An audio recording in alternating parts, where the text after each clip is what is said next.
Bom, então, retomando, né, para o registro do Instagram também, sou Luiz Quequia, historiador, mestre em Ciências Humanas, doutorando em Ciências Humanas, e fazer essa transmissão pela Ação Revolucionária Comunista para a gente debater a prisão do Daniel Silveira, os seus desdobramentos, mas, sobretudo, os seus significados políticos mais profundos e para além do próprio evento, né?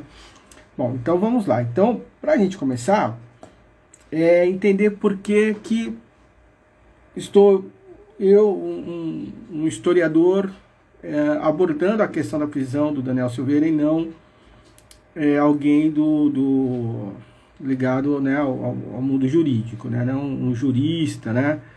Adalberto mandando saudações, camarada, né? Muito bem-vindo. E por que essa análise não sendo feita por um jurista? E existem muitos bons juristas marxistas para fazer essa análise.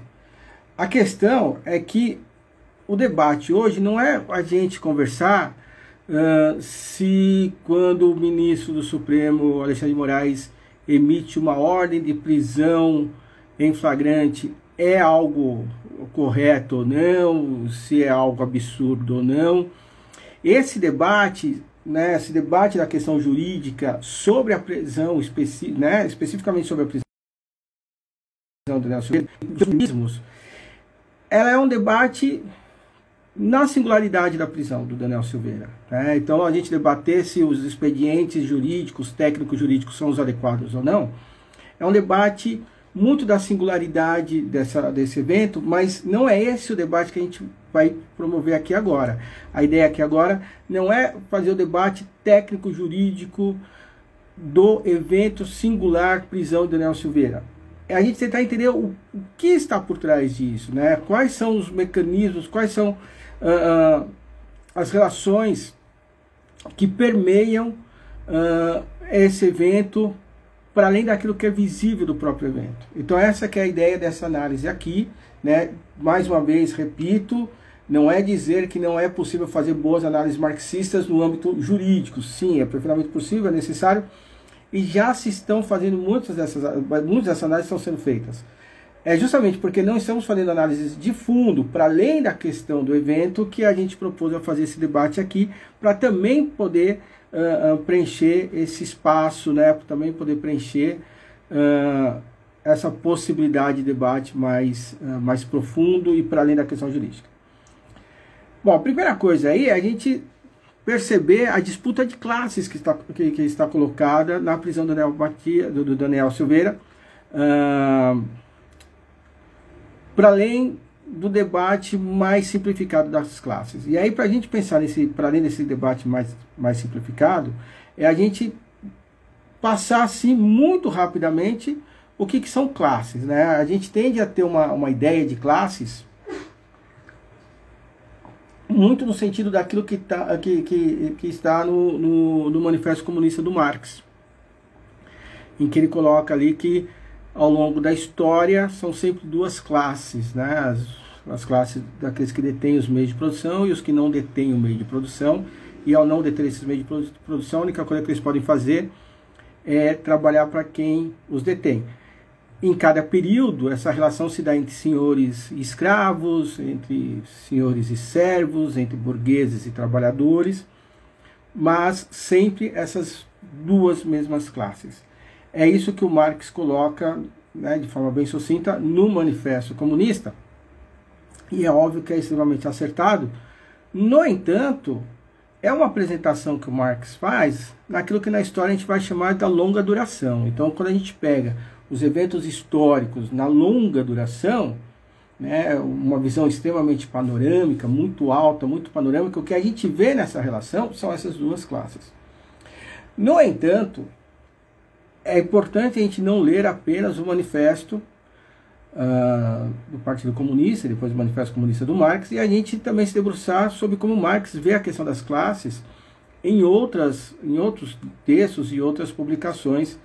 E aqui eu vou me basear um tanto quanto no 18 de Brumário de Luiz Bonaparte.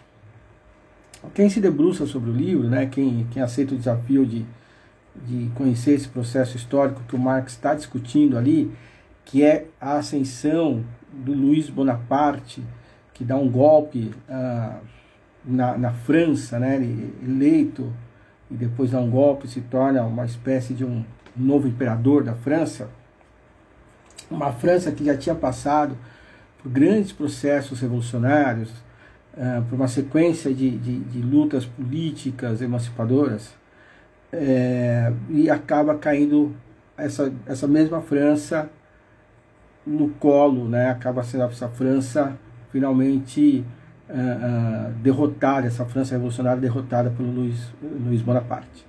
Pois bem, quando Marx está discutindo a questão desse período na França, o que ele apresenta são uma composição de classes mais diversificada, né? Então ele começa a dizer que você percebe que ele está falando de várias classes, né? A questão, os camponeses, as pessoas ligadas aos bancos, os monarquistas, enfim.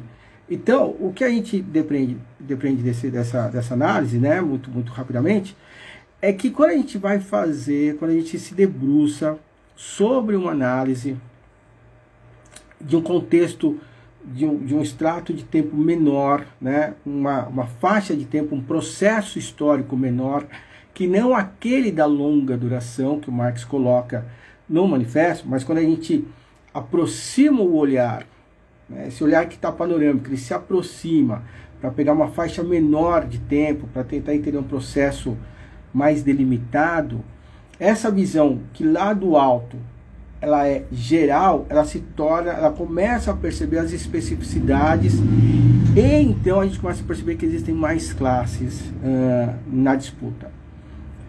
É interessante também entender que essas classes, esse número maior de classes, no fundo, né, elas dizem respeito àquilo que está na longa duração, os que detêm e os que não detêm os meios de produção, evidentemente. Também é importante perceber que quando eu estou discutindo a questão de duas únicas classes, os que detêm e os que não detêm os meios de produção, eu estou dando um olhar muito mais econômico ao processo, né? Mas quando eu vou olhar o processo dos seus aspectos políticos, e a gente já debateu, né, na última transmissão, como que no capitalismo é sempre a ideia de separar política e economia e deixar a economia para os burgueses e a política para os outros, o que é um absurdo isso. Mas a gente precisa também entender a questão das classes e os seus aspectos políticos. E é nessa questão dos aspectos políticos em que elas vão se diferenciar de acordo com interesses imediatos. Importante também frisar que as classes, elas não são, e isso é um debate muito longo e muito denso dentro do marxismo, as classes não são estanques, elas não são sujeitos estanques, não existe uma caixa onde você diz assim, ó, o que está aqui dentro é classe e o que está fora é uma outra coisa. Não, a classe não é uma caixa, a classe não é um ser, a classe não é um objeto palpável. A classe, quando a gente fala em classe, a gente está falando de uma abstração teórica para conseguir compreender, né, um desenho social, e também estamos falando de um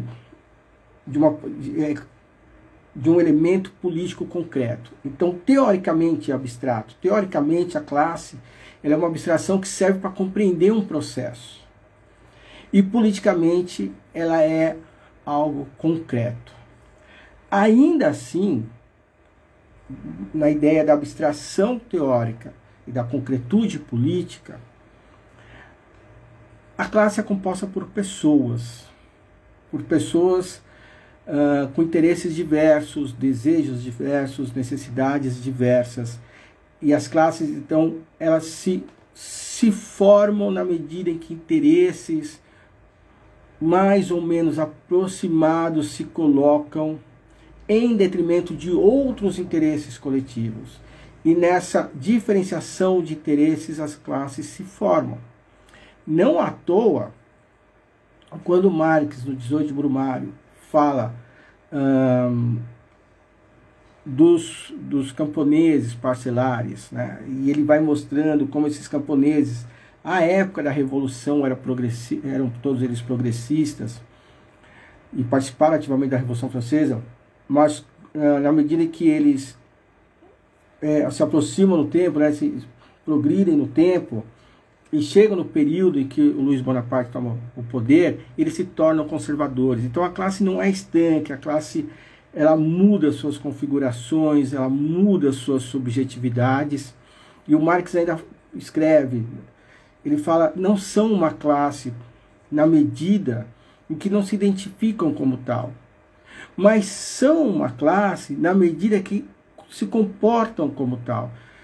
Olha que bacana isso, olha como é interessante perceber que a classe ela não é algo estanque, amarrado, fechado, mas a ideia de classe tem uma plasticidade que a análise marxista precisa se manter muito sensível para conseguir lidar com essa análise.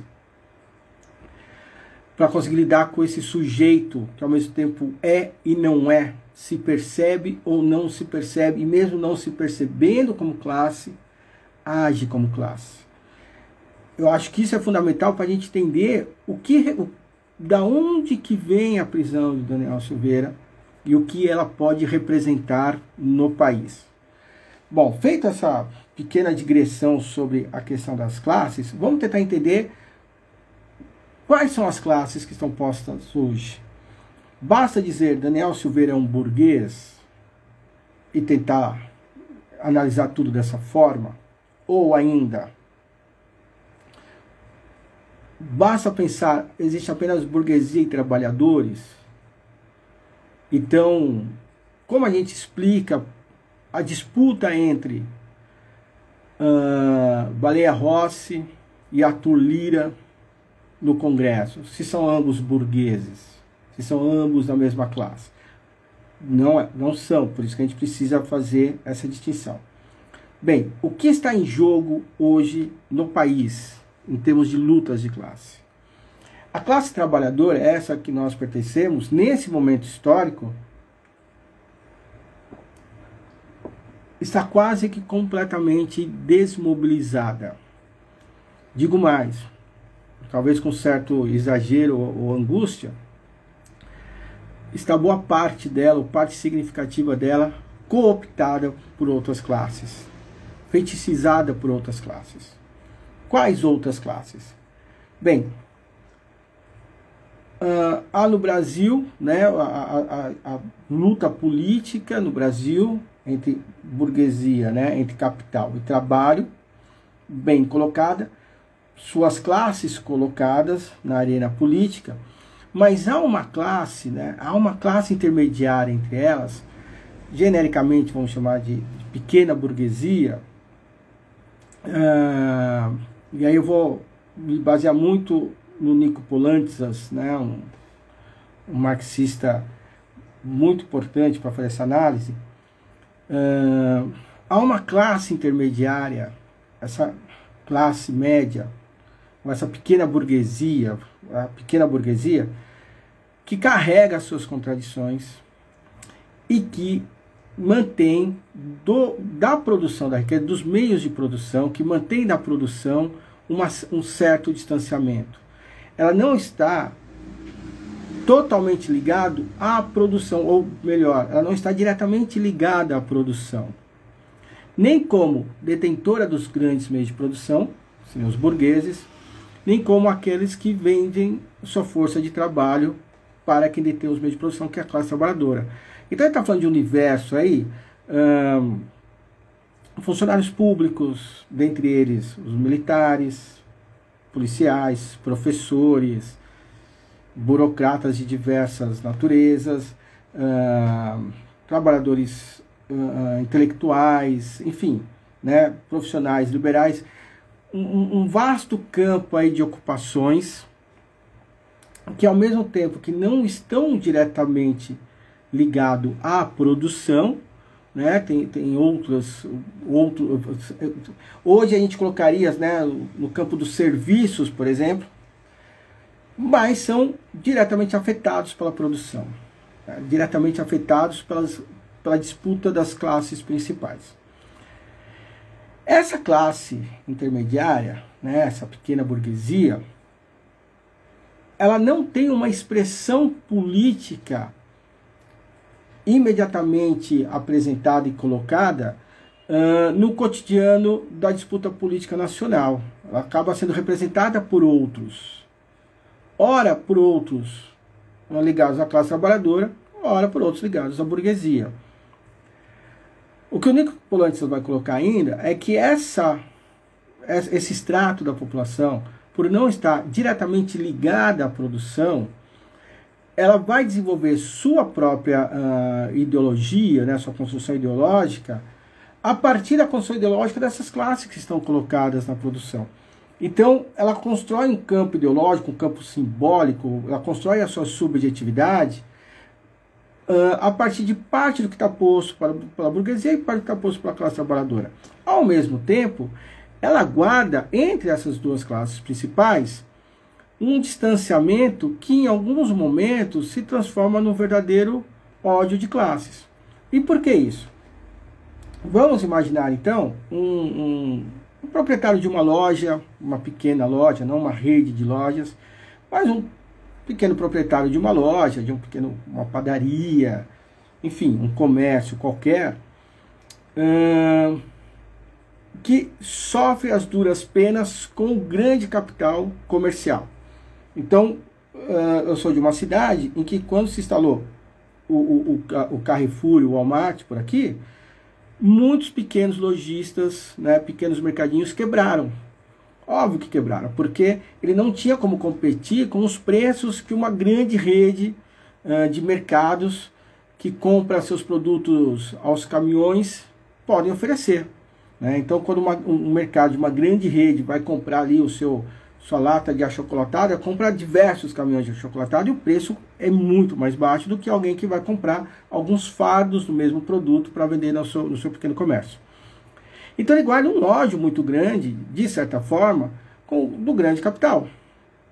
Ao mesmo tempo, ele também tem problemas com a classe trabalhadora, porque é justamente as classes trabalhadoras que vai exigir deles direitos de trabalhador, que nem sempre tem condições de prover, né? Então, melhores salários, enfim, 13º, férias, e nem sempre ele tem condições de garantir isso, porque às vezes o que ele tira para ele nem é tanto assim, ou e ele acha que não é tanto assim. Então é uma classe que fica num distanciamento dessas duas classes principais, construindo sua própria subjetividade, construindo suas próprias referências ideológicas e mantendo com ela algum grau de disputa velada, mantendo com elas algum grau de disputa velada. Pois bem, em alguns momentos históricos, em algumas situações históricas de crise, o que o Polantzas, né, ainda mantendo a análise dele, ele coloca é que quando existe crises do capital, quando algumas crises do capital se apresentam, e nem a classe burguesa, nem os representantes, nem os partidos da classe burguesa conseguem lidar com essa crise, e nem os representantes, nem os partidos dos trabalhadores conseguem lidar com essa crise. Quando uma crise que é econômica também se torna uma crise que é política, e isso é interessante demarcar, é fundamental demarcar essa diferenciação, quando ela também se torna uma crise política, o que pode acontecer é um caos generalizado, é uma falta de consenso, uma falta de construção de soluções, e aí essa classe intermediária, essa pequena burguesia, ascender como sujeito histórico. Essa é a situação em que essa classe, então, ela ascende como sujeito histórico, como Marx falou dos camponeses parcelares, essa classe que não é uma classe porque não se reconhece como classe, mas que começa a agir como classe. Essa classe se coloca politicamente. E ao se colocar politicamente, ela carrega em si, ou consigo, toda a sua ideologia. Pois bem, essa classe, quando esse processo de ascensão nas ocasiões que eles ocorrem, quando esses processos elevam essa classe, com a sua ideologia, pode vir com elas, de acordo com a ideologia que se colocaram, né, com a construção ideológica que se colocou, melhor dizendo, uma política fascista. Então essa classe que carrega em si o ódio das outras duas classes principais, essa classe que tem uma ideologia que é uma mescla de elementos dessas duas classes, da ideologia dessas duas classes principais, mas que é, sobretudo, uma ideologia conservadora, justamente porque querem conservar o pouco que tem, ou conservar o que tem e consideram que é pouco, que é uma ideologia de autoproteção e que é uma ideologia que tende a se atrelar, veja, não é uma regra, não é uma determinação, não é um destino, mas é uma tendência, tende a se atrelar a um líder político imediato. E por que se atrelar a um líder político imediato? Justamente porque, enquanto a classe trabalhadora, enquanto a burguesia criam as suas instâncias de organização, criam seus mecanismos de organização, de encontro, né, de convivência, de organização política, essa classe não tem isso. Essa classe vive o seu cotidiano, geralmente de forma muito isolada, muito solitária, cada qual no seu ramo de negócios, na sua pequena propriedade, no seu pequeno negócio, e tentando lidar com a vida como pode. Pois bem, quando essa classe ascende como sujeito histórico, mais do que como sujeito histórico, como sujeito histórico naquele momento hegemônico, ou pelo menos que detém a hegemonia política, ou que detém pelo menos o controle político, se não total, muito significativamente parte desse controle político. E é essa situação que estamos vivendo no Brasil atualmente. Então o Daniel Silveira, ele não é tão somente o representante da burguesia. Daniel Silveira é um representante de uma determinada fatia da pequena burguesia que ascende, né, que aparece no cenário político na ascensão dessa classe enquanto sujeito histórico. Não é à toa que ele surge no bojo daquilo que a gente pode chamar genericamente de bolsonarismo, ou de um extrato, ou de uma forma política fascista bolsonarista. Mas antes que a gente entre mais detalhadamente, vamos só fazer também uma pequena digressão sobre o que eu estou chamando de fascismo aqui, para a gente ter tudo muito bem desenhadinho, muito bem detalhadinho, para que as nossas reflexões sejam cada vez mais bem trabalhadas, definidas e organizadas, né? Para a gente não ficar usando termos de forma vazia ou genérica. Então, por fascismo, eu estou entendendo aquela forma política em que um sujeito, ou melhor, um grupo político consegue agenciar uma boa parte da população, e quando eu digo agenciar é colocá-la em movimento, né, colocá-la em agência, agenciar boa parte da população a partir de determinadas palavras de ordem, a partir de determinadas ideias de autodefesa e de autorrepresentação, evitando manter entre esse grupo dirigente, ou esse dirigente e a população, uma estrutura política organizada. Então, a ideia é que exista uma linha de diálogo direta, ou aparentemente uma linha de diálogo direta, que dê às pessoas a ideia de que essa liderança, ou esse grupo dirigente, está se comunicando diretamente comigo. Ele fala para mim, ele fala comigo. Ele não são as estruturas de poder que dialogam comigo. É ele diretamente que fala comigo, e ele diretamente é quem vai apontar o caminho para a resolução dos meus problemas. Isso significa, então, mexer, sobretudo, com os medos que as pessoas têm. Lembrando, como eu falei agora há pouco, essa ascensão acontece em momentos de crise. Então, nesse momento de crise, as pessoas estão preocupadas, as pessoas estão com medo, as pessoas estão assustadas. Nessas situações, as pessoas podem se auto-organizar e resolver seus problemas de maneira progressista, como elas podem serem organizadas. Olha a diferença. Num, elas se auto-organizam. No outro, elas são organizadas por alguém. E são organizadas a partir de falsas promessas de resolução dos seus problemas de forma muito simples, muito fácil, mas eu preciso de vocês. Que é a construção de uma liderança fascista, que normalmente se aparece como uma representação em um indivíduo, mas que é a expressão de um grupo dirigente e não só de um indivíduo. Esse processo, ao fim e ao cabo, quem está por trás dele acaba sendo a grande burguesia que não conseguiu resolver seu problema. Então, como eu falei agora há pouco, como a crise é uma crise política entre burguesia e trabalho que não consegue lidar com os problemas que estão postos, esse outro sujeito, ainda que ele surja de alguma maneira autônomo em relação à grande burguesia, acaba fazendo o papel dela, porque ele se torna o organizador dessa crise. Ele se torna um sujeito que vai tentar organizar a crise, mas sendo uma crise que não vai buscar uma solução uma solução emancipatória, não vai buscar uma solução que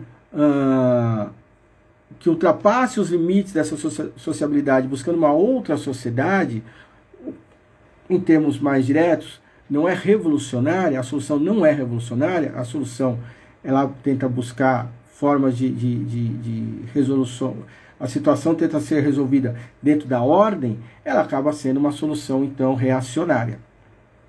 Então, o fascismo ele é essa forma de solução dessa grande crise, a partir dessa pequena burguesia que ascende, mas que acaba fazendo o trabalho da burguesia comum. O que nós temos hoje no nosso Congresso, então, hoje o Congresso ele muito mais expressa a relação conflituosa entre a burguesia tradicional brasileira e essa pequena burguesia fascista, né, que ascendeu nesse momento de crise, muito mais do que uma relação, do que um Congresso que expresse o conflito político entre burguesia e os representantes do mundo do trabalho. Basta vermos, por exemplo, o banho que a esquerda tem tomado dentro do Congresso, né? As votações que a esquerda empreende, né? As grandes votações que a esquerda empreende no embate com a burguesia no Congresso, a esquerda perde.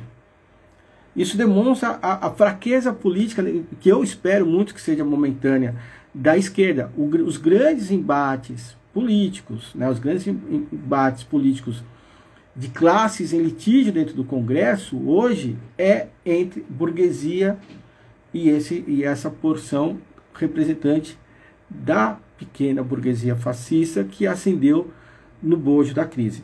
De que crise nós estamos falando? E aí é muito importante para a gente entender como que surge essa figura, não apenas como Daniel Silveira, mas todos os outros que lá estão.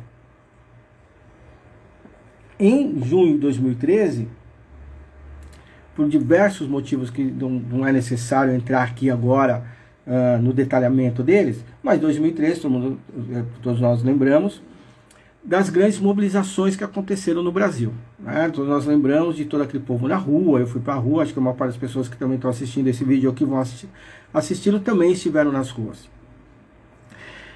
E olha que interessante, né? Como que de 2013, um grande momento progressista, nós caímos nas eleições de 2014 para o Congresso, até então considerado como o mais reacionário que o país já teve, desde 64. Quer dizer, em 2014 foi eleito o Congresso,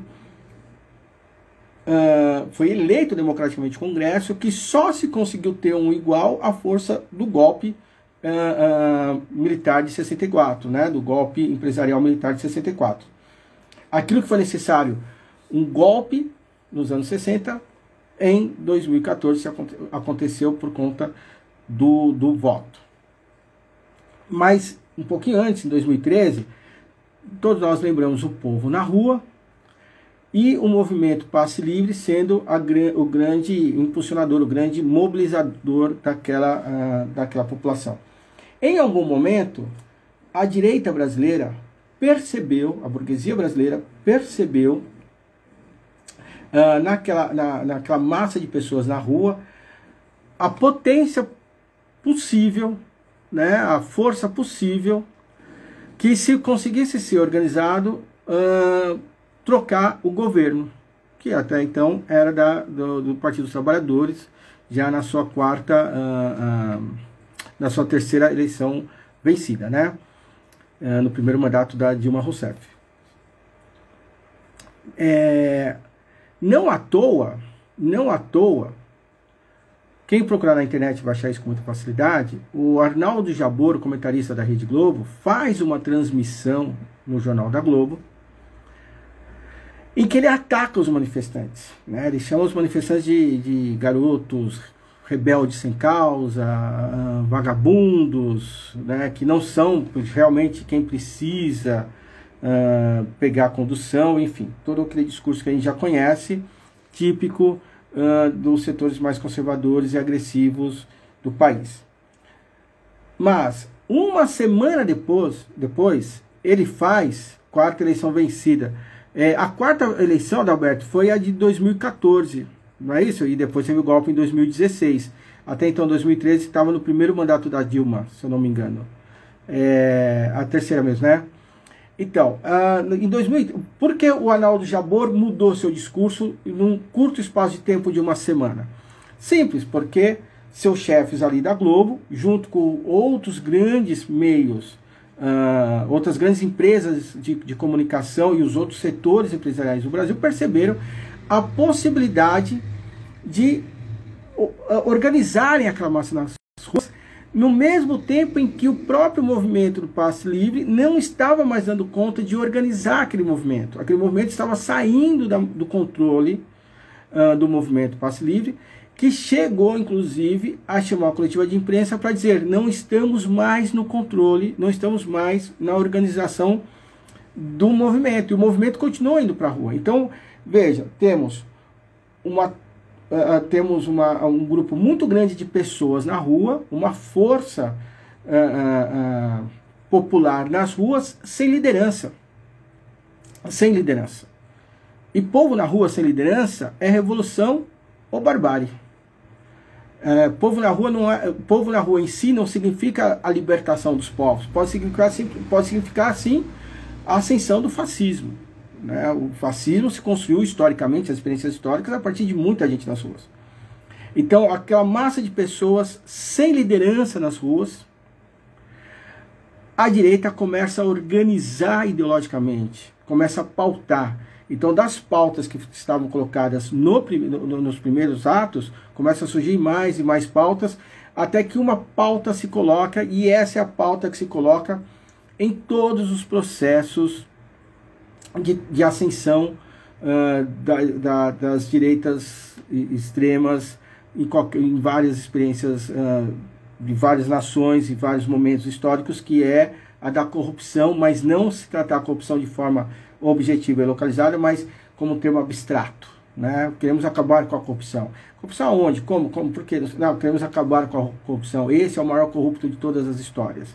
Não tem forma melhor de derrubar um governo do que convencer a todas as pessoas de que ele é um governo corrupto, que nunca vai deixar de ser corrupto, então é melhor derrubá-lo a qualquer custo. A direita conseguiu mobilizar essa população na rua, e a partir dessa mobilização houve uma disputa entre diversas lideranças de direita, e uma dessas lideranças, talvez a mais improvável de todas, era um sujeito chamado Jair Messias Bolsonaro, um deputado já de muito tempo no governo, né, um deputado já eleito já em muitos mandatos seguidos, que começa também a se colocar como uma possível liderança, ainda que ele não passasse de um daqueles deputados caricatos que tenha o que a gente conhece ao longo da história do país, né? Sempre tem algum tipo de deputado que é, no mínimo, um sujeito engraçado, né? Com ideias assustadoras, mas como estão só localizadas nele no pequeno grupo, se tornam apenas ideias engraçadas e não tão, aparentemente não tão perigosas. Acontece que na disputa política entre esses diversos sujeitos, a figura que começa a ascender é a do Jair Bolsonaro. E muitos sujeitos políticos começam a se colar, né, começam a se aproximar do Bolsonaro. Muitos grupos políticos começam a se aproximar do Bolsonaro. Que grupos políticos são esses? Sobretudo, que grupos políticos são esses? O Congresso brasileiro, ele é formado de muitas lideranças regionais, né? A gente usa um termo, às vezes, os caciques políticos. Eu acho que é muito ruim porque é muito ofensivo com os caciques, né? Com as culturas indígenas. Mas essas lideranças locais, normalmente muitos coronéis em regiões rurais, lideranças urbanas de bairros periféricos, mas que conseguem agregar em si uma massa de votos a partir de uma estrutura política muito amarradinha. Enfim, esses tipos de político que genericamente chama de baixo clero do Congresso, né? Esse baixo clero do Congresso, políticos que estão muitas vezes ali para fazer o jogo de quem paga mais. Ao longo do tempo em que os setores da burguesia controlaram o Congresso a partir da redemocratização, esses setores, né, apoiavam, né, sobretudo os governos do PSDB, claro, e do PMDB, apoiavam esses governos porque eles estão entre os próximos, né, são os primos ricos, são aqueles que dão sustentação ao governo deles. Quando o Partido dos Trabalhadores assume o governo, o Partido dos Trabalhadores tem uma grande opção na sua frente, que é de governar com o povo, pelo povo, de governar com o povo na rua, de governar a partir da sustentação popular direta. Mas o Partido dos Trabalhadores abre mão dessa alternativa e passa a governar com o apoio do Congresso. Um apoio do Congresso que precisa ser comprado, porque o PSDB, que é o outro grande partido nacional brasileiro, evidentemente vai se manter na oposição. E aí o Partido dos Trabalhadores começa a criar uma relação promíscua mesmo com o baixo clero do Congresso. E é a partir dessa relação promíscua com o baixo clero do Congresso que começa a acontecer a lenta e, pelo menos no começo, invisível ascensão desses setores. É a partir da aproximação do Partido dos Trabalhadores com políticos conservadores, com políticos que estão muito mais preocupados em comercializar seus votos do que debater estratégias de país. E essa aproximação, ela se capilariza nos estados e nas cidades. Nas cidades você começa a ter a ascensão de lideranças religiosas, de lideranças locais. Esse tipo de sujeito político começa a se multiplicar, crescer, capilarizar e cria uma massa política que está atrelada ao Partido dos Trabalhadores, está atrelada aos governos dos Partidos dos Trabalhadores, mas não está com ele de fato, né? Ela cresce graças a ele, ela é capitalizada graças a ele. Não vamos esquecer que o próprio Bolsonaro, na época, era do PP, que era base aliada do governo petista. Marcos Feliciano era da base aliada do governo petista. Levi Fidelix era da base aliada dos governos petistas. Pois bem, você tem a ascensão dessa massa, essa ascensão silenciosa dessa classe, e quando chega 2014, quando nós chegamos em 2014, ainda se elege, a gente ainda consegue eleger a Dilma, ali raspando, né? Quase que não. Mas elege-se a Dilma, mas elege também um Congresso muito mais conservador. De políticos que percebem que já não precisamos ficar tão perto desse Partido dos Trabalhadores, mas também não precisamos ficar tão perto do PSDB. Nós podemos nos tornar nós mesmos, nós podemos nos representar a nós mesmos. Nós somos agora sujeitos políticos.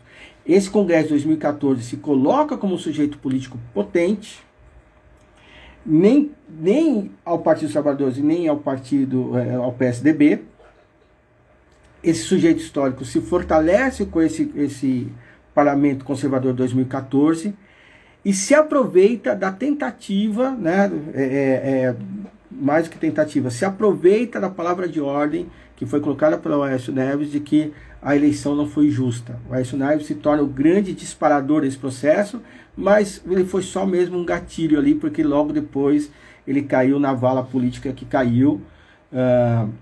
Mas ele começa todo esse processo em que essa massa conservadora, essa massa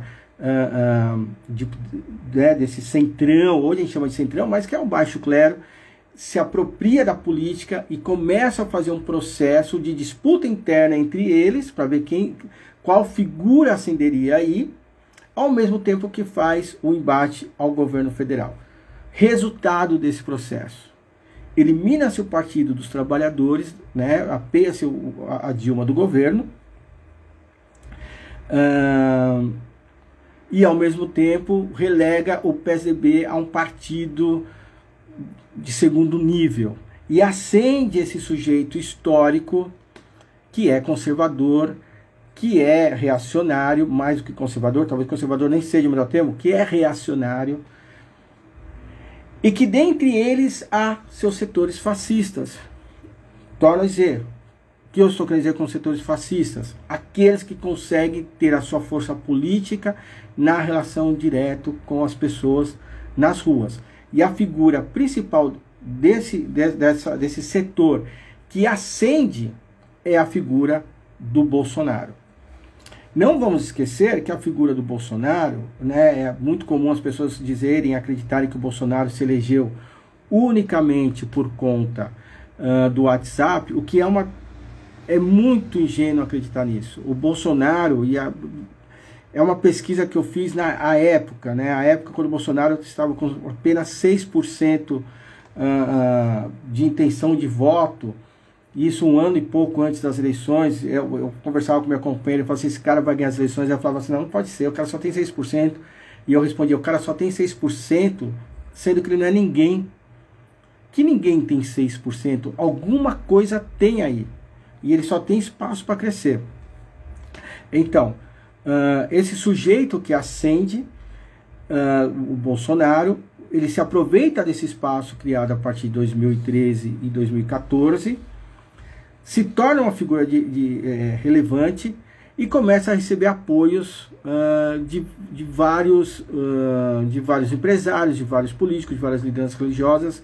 O Bolsonaro tem um histórico aí de pelo menos de um ano antes das eleições viajando o país, e a gente prestou pouca atenção nisso, mas viajando o país e sendo recebido por massas de pessoas nos aeroportos, sendo carregado do aeroporto para os comícios, igrejas lotadas querendo vê-lo.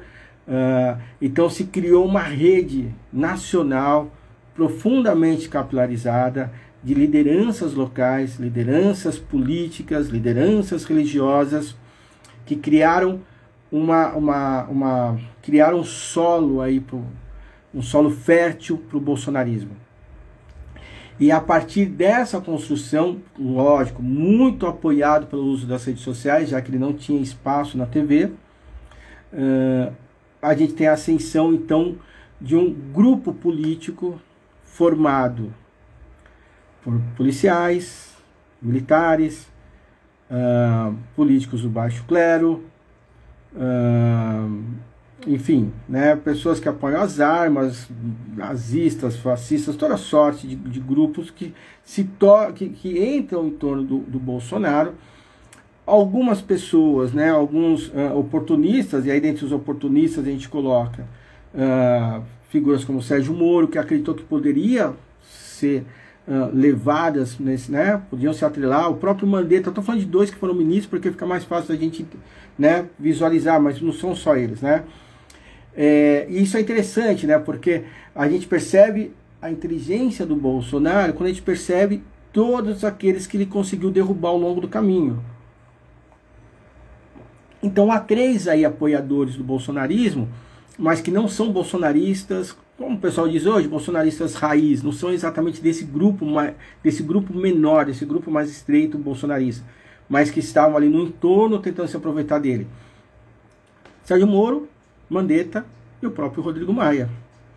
Né? Vejam, aqueles que tentaram crescer a partir dele foram derrubados. Né? Isso demonstra muita esperteza política e percepção do grupo bolsonarista, do grupo dirigente bolsonarista. Pois bem, aí chegamos então à figura do Daniel Silveira, que esse sim, um representante legítimo do bolsonarismo, né? Muito parecido, mas não totalmente, muito parecido, mas esse que eu vou dizer não é integrado realmente ao grupo bolsonarista, que foi o governador do Rio de Janeiro, Witzel. Né? O Witzel, por exemplo, é um dos oportunistas, que bateu de frente com o Bolsonaro e caiu, mas o Daniel Silveira não. Esse é bolsonarista policial, né? O ex-policial, que se aproveitou desse momento, entendeu o movimento, embarcou, né? Embarcou aí na nave do bolsonarismo e é um dos seus principais representantes. Por que então ele foi para a cadeia, ele está preso, né? Por que ele foi... por que ele foi preso da forma como foi? É interessante percebermos que o Supremo, ele é o legítimo representante da mais tradicional burguesia brasileira, ainda que nem todos ali, eu acho que nem todos, provavelmente, mas nem todos ali, nessa composição, oriundos dessa burguesia, ela é o representante dessa burguesia. Né? A própria existência do sistema jurídico como a gente conhece, do sistema legal brasileiro, né? Ele é representante de uma... Ele é a expressão, mais do que representante, ele é a expressão de uma elite muito antiga, muito tradicional do nosso país. Ela representa aquele setor da burguesia que essa pequena burguesia bate de frente. Ela é o representante desse tipo de classe que a pequena burguesia bate de frente da mesma forma que bate de frente com a organização dos trabalhadores. Então existe hoje uma disputa política muito forte entre a grande burguesia e essa pequena burguesia. Nessa disputa é fundamental, e vejam, a disputa acontece por parte da pequena burguesia, por parte dessa direita, dessa extrema direita, ela é uma luta que precisa acontecer de uma forma agressiva, de uma forma truculenta, porque se assim não fosse, a capacidade que ela teria de mobilização das pessoas, lembrando, essas pessoas com medo, dessas pessoas agoniadas, dessas pessoas desesperadas, dessas pessoas que precisam de um líder forte, se não fosse na base da truculência, não conseguiriam colocar essas pessoas em movimento. Então, sim, sempre será uma forma truculenta, agressiva, violenta de mobilização das massas.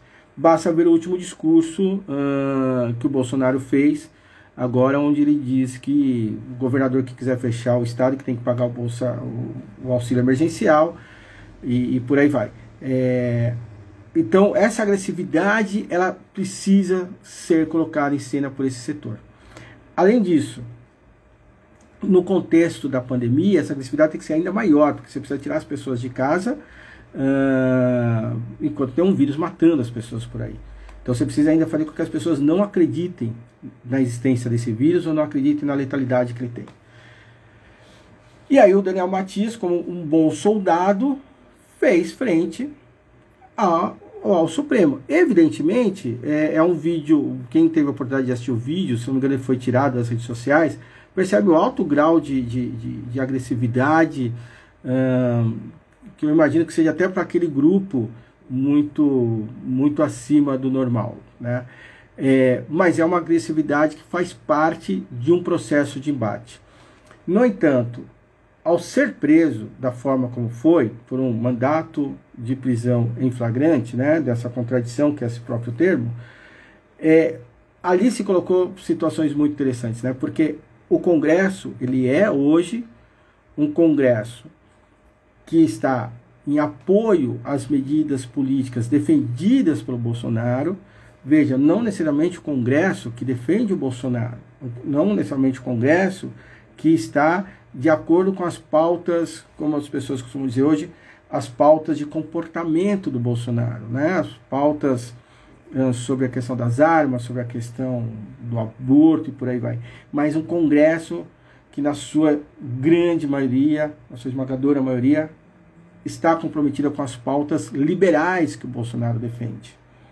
E aí, grande burguesia e pequena burguesia estão juntos nessas pautas. Esse Congresso se depara com a prisão de um dos seus e com a seguinte situação: se nós soltamos esse rapaz, nós afrontaremos o Supremo.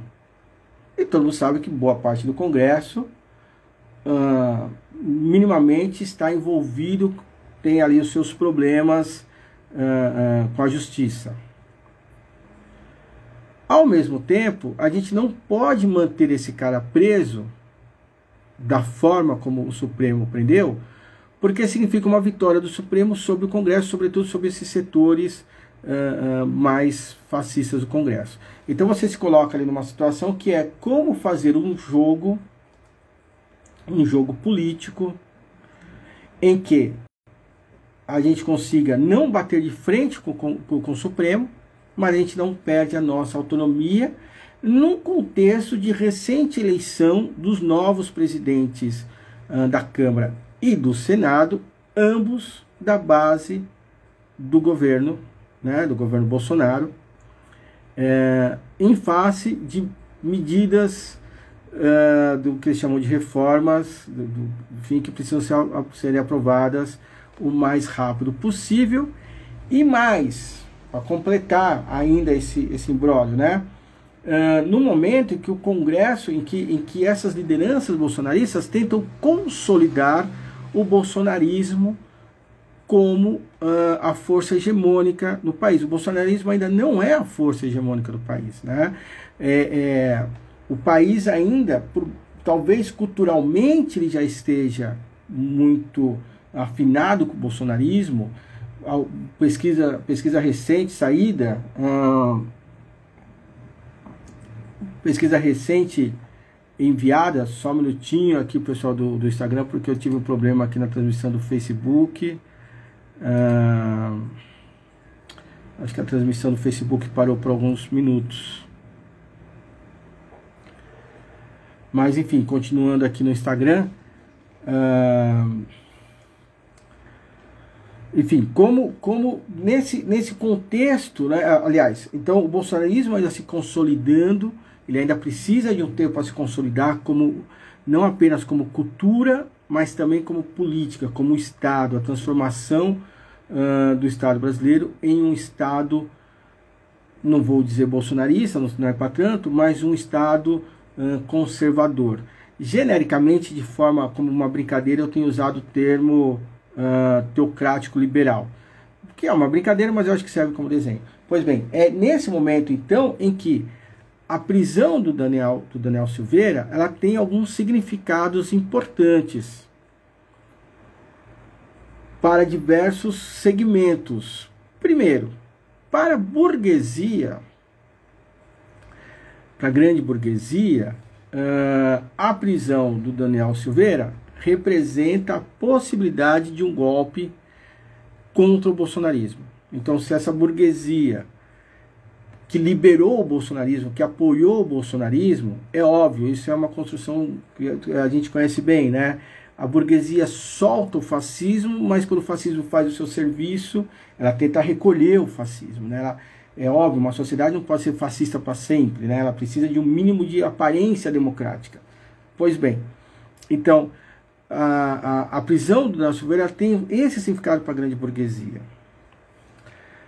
Para a classe trabalhadora, existe a fantasia de que a gente pode vencer o bolsonarismo a partir da própria justiça. Essa eu acho que é a mais fantasiosa de todas, porque a gente não vai vencer o bolsonarismo a partir do próprio Estado que se beneficia com a existência do bolsonarismo.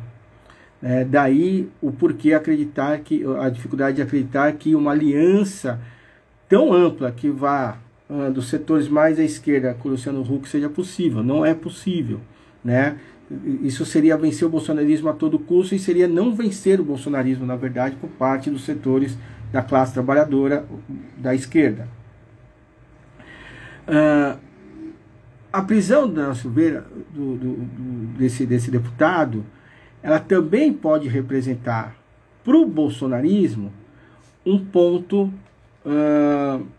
de reorganização. Quer dizer, percebe-se ali um limite, e como se reorganiza nesse limite, mas ainda a partir de se vencer esse limite, como avançar em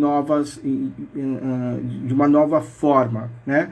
Como politicamente manter a nossa agenda com novas aparências. Não vamos esquecer, por exemplo, que o Mussolini, depois que assume o poder, ele aparentemente,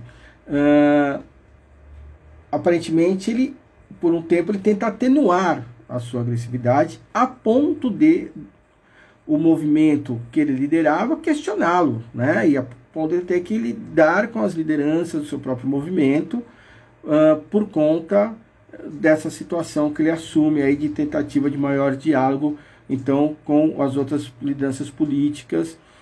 Lembrando que o Mussolini leva pelo menos uns 3 anos para conseguir consolidar a sua agenda depois que ele assume o poder. E é óbvio, ninguém vai assumir o poder num dia e no dia seguinte, por decreto, colocar sua agenda política e sua agenda econômica de uma hora para outra. Então isso também é importante compreender esse processo mais lento. Mas também, né, se por um lado a prisão desse deputado representa um limite para o bolsonarismo, se o bolsonarismo consegue soltar esse deputado, reintegrá-lo ao Congresso, isso tudo está em aberto ainda, né? Isso se torna um grande avanço. Mas, por fim, também, a prisão dele representa a possibilidade desse Congresso atual, a partir dessas 2 novas presidências, tanto da Câmara quanto do Senado, se reorganizar frente às outras forças políticas do país, às outras forças institucionais, até de uma maneira mais forte. Isso está acontecendo com a tentativa de se fazer aprovar um novo regramento para a prisão dos deputados, né, e senadores. Quem tem acompanhado isso, acompanhou durante a semana a tentativa do Arthur Lira, do presidente do Congresso, em se fazer aprovar essa nova agenda.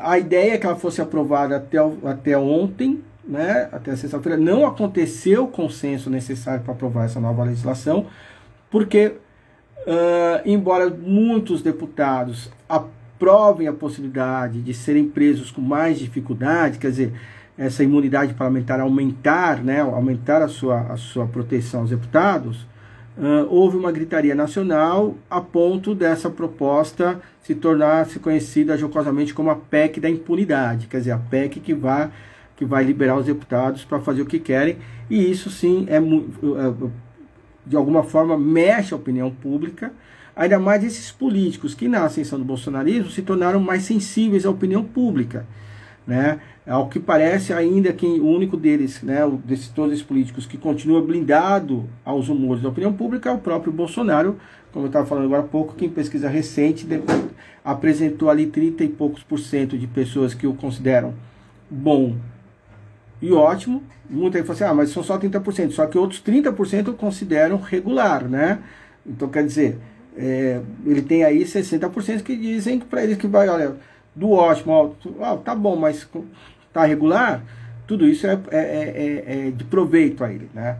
Mas fora o Bolsonaro, os outros políticos continuam muito sensíveis à opinião pública, e a opinião pública conseguiu segurar, por enquanto, o arranjo dessa nova legislação, desse novo regramento aí para prisão, ou para, né, para prisão dos deputados e senadores.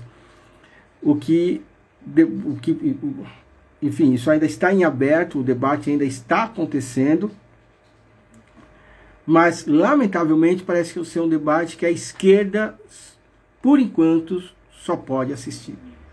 Enfim, a prisão de Daniel Silveira, ela expressa uma luta política entre duas classes, a grande burguesia e a pequena burguesia, que ascendeu no bojo das crises iniciadas de 2013 para frente. Mas a outra classe principal nesse processo, que é a classe trabalhadora, só tem assistido, e seus representantes, né, que se encontram sobretudo no espectro da centro-esquerda política, são meros espectadores desse processo. A esquerda brasileira, a centro-esquerda brasileira, né, enquanto representantes políticos da classe trabalhadora, não tem conseguido encontrar espaço, e por conta dessa dificuldade de encontrar espaços de atuação política, tem se envolvido em aventuras cada vez mais perigosas. Uma delas é o apoio ao Baleia Rossi na eleição na Câmara. Isso é lamentável, porque isso confunde a população e demonstra, mais do que tudo, uma falta de um programa político mínimo necessário para que esse campo da política se coloque como legítimo representante da classe trabalhadora. E, além de tudo, né,